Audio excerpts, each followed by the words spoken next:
Hello again. Yes, we're doing this.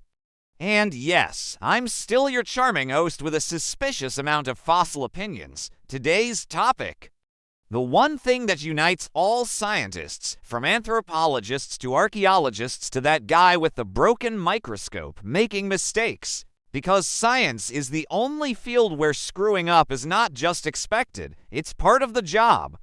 We fail, we admit it, we try again, and sometimes those failures are chef's kiss levels of ridiculous. There are, of course, different kinds of mistakes. There are honest mistakes, there are spectacular mistakes, and then there are full-blown fabrications.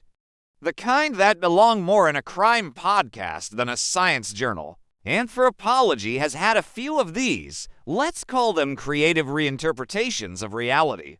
Some are funny, some are tragic, and some involve gluing together bones from different species and yelling, "Eureka!" But hey, don't laugh too hard, because the real difference between science and pseudoscience isn't the mistakes. It's the fact that in science, we actually admit them. Eventually, usually, okay, sometimes. Let's start with a classic, Piltdown Man. If you've never heard of him, good, that means you weren't emotionally attached. Because this guy was the superstar of early 20th century anthropology until he wasn't. In 1912, a skull was found in Piltdown, England. It looked perfect. Exactly what British scientists wanted evolution to look like.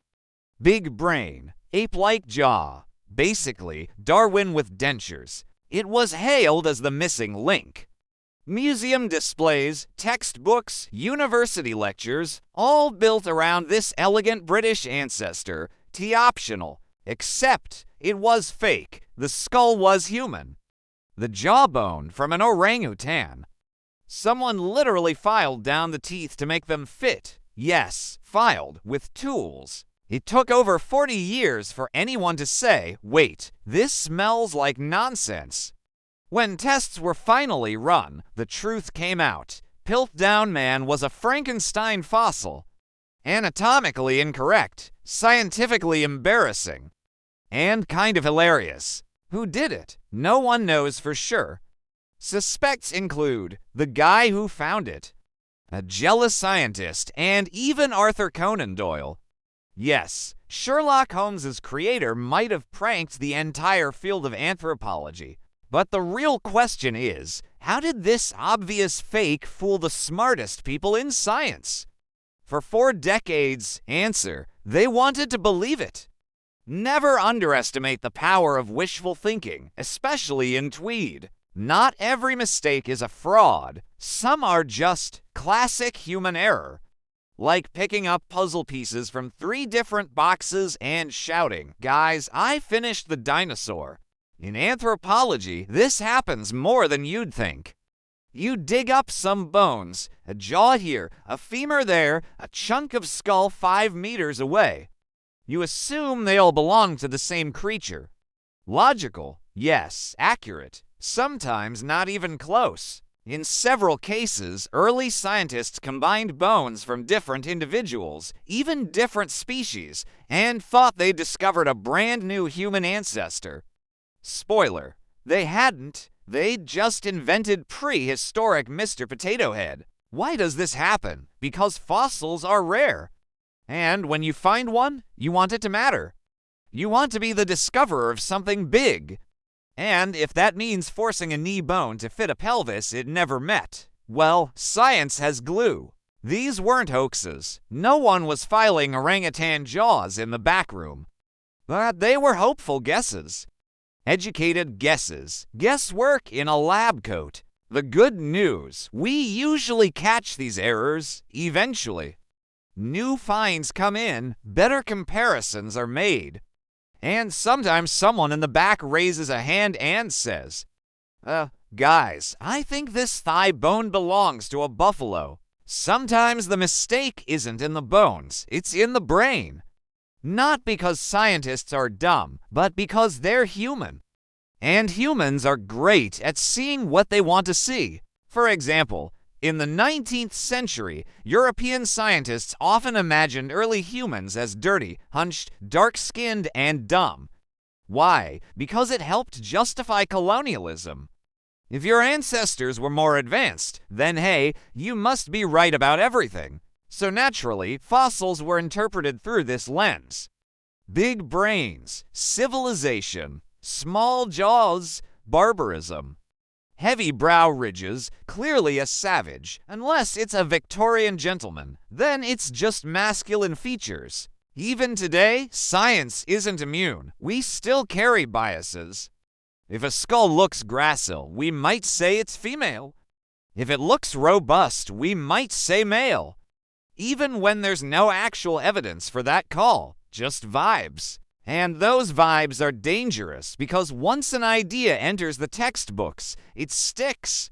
Future scientists learn from it, students repeat it, and museums build smiling mannequins based on someone's educated guess from 1953. To be fair, the process corrects itself slowly. New evidence replaces old myths. But we shouldn't pretend that science is free from culture. Sometimes the lab coat hides a lot of assumptions. Let's talk about the most overachieving tooth in history. In 1922, a single molar was found in Nebraska. Just one. No jaw, no skull, no body. Just a lonely tooth minding its own business. But this was no ordinary tooth. Oh no, scientists looked at it and declared, "We found a new human ancestor." They named him Nebraska Man. He even got a Latin name, Hesperopithecus Harold Cookie. They sketched him. They drew his wife. They imagined his habitat, his posture, his fashion sense, all from one molar. It was Anthropology's Pixar moment. The press loved it. Finally, proof of early humans in America. Even the Illustrated London News ran a full reconstruction. He looked ... proud, noble, kind of like your gym coach after a promotion. Then someone found more teeth from the same area, from the same species, and realized it wasn't a human at all. It was a peccary.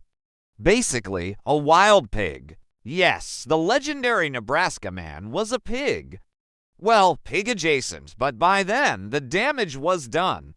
The name was out there. The image was burned into public imagination.